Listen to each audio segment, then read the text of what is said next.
নমস্কার বন্ধুরা, আমার কুকিং চ্যানেলে আবারও সবাইকে স্বাগত। আজ আমি আপনাদের জন্য নিয়ে চলে এসেছি একদম দোকানের মতো পারফেক্ট মুচমুচে কাতলা মাছের কাটলেট।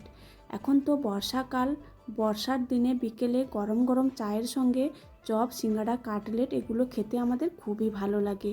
বাজারে কিনতে গেলে অনেক খরচ পড়ে যায়, বাড়িতে কম খরচে সহজেই বানিয়ে নেওয়া যায়। বানানো খুবই সহজ, খেতে দুর্দান্ত হয়। এই কাটলেটটা বানানোর জন্য আমি বাড়িতে বেঁচে যাওয়া কয়েকটা কাতলা মাছের পিস নিয়ে নিয়েছি। আপনারা আপনাদের পছন্দ মতো পিস দিয়ে এই কাটলেটটা বানিয়ে নিতে পারেন। পেটির পিস বা গাদার পিস, যে কোনো পিস দিয়ে কাটলেটটা খুবই ভালো হয়। আপনারা চাইলে রুই মাছ দিয়েও এই কাটলেটটা বানিয়ে নিতে পারেন, তাতেও কিন্তু খেতে খুবই ভালো হয়। তারপর একটা গ্যাসের মধ্যে কড়াই বসিয়ে ওর মধ্যে বেশ খানিকটা জল দিয়ে দেব। তারপর কাতলা মাছের পিসগুলো দিয়ে ওর মধ্যে অল্প একটু লেবুর রস দিয়ে দেব, আর দিয়ে দেব স্বাদ মতো লবণ, কয়েক কোয়া রসুন গ্রেট করে দিয়ে দেব। রসুনটা দিলে মাছের যে কাঁচা গন্ধটা ওটা আর থাকে না। আর দিয়ে দেব অল্প একটু হলুদ। সব কিছু দিয়ে 10 থেকে 12 মিনিট মাছগুলো খুব ভালো করে সেদ্ধ করে নেব। 10 থেকে 12 মিনিট মাছগুলো খুব ভালো করে সেদ্ধ করে নিয়েছি। জল থেকে ছেঁকে মাছগুলো আমি খুব ভালো করে ঠান্ডা করে নেব। তারপর একটা প্রেসার কুকার গ্যাসের মধ্যে বসিয়ে দেব। ওর মধ্যে বেশ খানিকটা জল দিয়ে আগে থেকে কেটে ধুয়ে রাখা আলুগুলো এর মধ্যে দিয়ে দেব। তারপর আলুগুলো দুটো সিটি দিয়ে খুব ভালো করে সেদ্ধ করে নেব।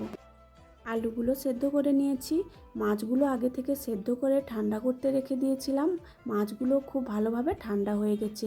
মাছগুলো একটু হাতে সময় নিয়ে খুব ভালো করে কাঁটাগুলো ছাড়িয়ে নিতে হবে, নাহলে চপ খাওয়ার সময় গলায় কাঁটা বিঁধে যেতে পারে। তাই মাছগুলো খুব ভালো করে সাবধানে কাঁটাগুলো ছাড়িয়ে নেব। এইভাবে প্রত্যেকটা মাছ আমি খুব ভালো করে ছাড়িয়ে নেব। সবগুলো মাছ আমি খুব ভালো করে বেছে পরিষ্কার করে কাঁটাগুলো বাদ দিয়ে দিয়েছি। মাছগুলো এক সাইডে রেখে আলুগুলো আমি গ্রেট করে নেব। আগে থেকে সেদ্ধ করা আলুগুলো ঠান্ডা হয়ে গেছে, খুব ভালো করে গ্রেট করে নিতে হবে বা হাত দিয়ে ভেঙে নিলেও হবে। তারপর গ্যাসের মধ্যে একটা কড়াই বসিয়ে ওর মধ্যে বেশ খানিকটা সর্ষের তেল দিয়ে দেব। আপনারা চাইলে সাদা তেলেও পুরটা বানিয়ে নিতে পারেন। তেলটা খুব ভালোভাবে গরম হয়ে গেলে ফোড়নে দিয়ে দেব বেশ খানিকটা গোটা জিরে। ফোড়নটা খুব ভালোভাবে ভাজা হয়ে গেলে আগে থেকে 4টে মিডিয়াম সাইজের পেঁয়াজ আমি কুচি করে রেখেছিলাম, পেঁয়াজ কুচিগুলো এর মধ্যে দিয়ে দেব। দিয়ে 2 থেকে 3 মিনিট পেঁয়াজ কুচিগুলো খুব ভালো করে ভেজে নেব। অল্প একটু লবণ দিয়ে পেঁয়াজ কুচিগুলো লাল লাল করে ভেজে নিয়েছি। তারপর এর মধ্যে দিয়ে দেব 2 চামচের মতো আদা রসুন আর কাঁচা লঙ্কা থেতো করে রেখেছিলাম, ওটা দিয়ে দেব। দিয়ে খুব ভালো করে পেঁয়াজের সঙ্গে কষিয়ে নেব। তারপর কিছু গুঁড়ো মশলা দিয়ে দেব কিছুটা হলুদের গুঁড়ো, লঙ্কার গুঁড়ো, ধনের গুঁড়ো আর জিরের গুঁড়ো।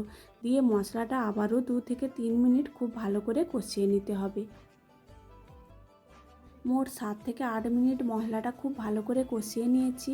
মশলার কাঁচা গন্ধ চলে গেছে। তারপর এর মধ্যে দিয়ে দেব আগে থেকে কাঁটা ছাড়িয়ে রাখা মাছগুলো দেওয়ার পর খুব ভালো করে মশলার সঙ্গে মিশিয়ে নেওয়ার পর তারপর সেদ্ধ করা আলুগুলো এর মধ্যে দিয়ে দেব। আর দিয়ে দেব স্বাদ মতো লবণ। দিয়ে 2 থেকে 3 মিনিট সব কিছু খুব ভালোভাবে মিশিয়ে নিতে হবে। 2 থেকে 3 মিনিট খুব ভালোভাবে মিশিয়ে নিয়েছি। পুরটা একদম রেডি হয়ে গেছে। নামানোর আগে 2 থেকে 3 চামচ ভাজা মশলা দিয়ে দিতে হবে। এই মশলাটা চপের মধ্যে আলাদা একটা স্বাদ এনে দেবে আর একদম দোকানের মতো খেতে হবে। এই মশলাটা দিয়ে খুব ভালোভাবে মিশিয়ে তারপর নামিয়ে নেব। পুরটা আমি নামিয়ে খুব ভালোভাবে ঠান্ডা করে নিয়েছি।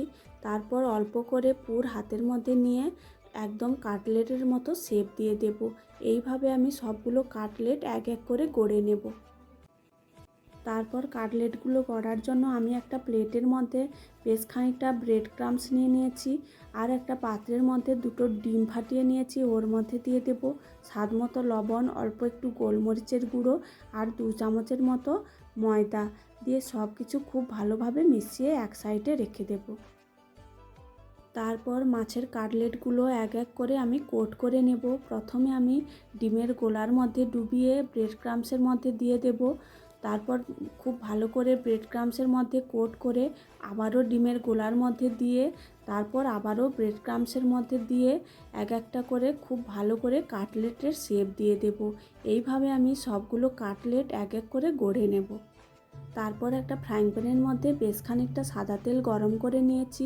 তেলটা খুব ভালোভাবে গরম হয়ে গেলে গ্যাসের ফ্লেমটা একদম মিডিয়াম করে দিয়ে এক এক করে কাটলেটগুলো তেলের মধ্যে ছেড়ে দেব।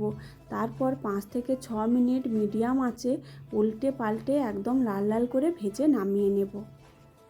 5 থেকে 6 মিনিটের মতো উল্টে পাল্টে কাটলেটগুলো লাল লাল করে ভেজে নিয়েছি, এরপর নামিয়ে নেব। একইভাবে আমি সবগুলো কাটলেট ভেজে নেব। নামিয়ে গরম গরম চা বা সসের সঙ্গে পরিবেশন করুন গরম গরম ফিশ কাটলেট। এইভাবে আপনারাও খুব সহজেই বাড়িতে বানিয়ে নিতে পারেন। খেতে কিন্তু একদম দোকানের মতো হবে।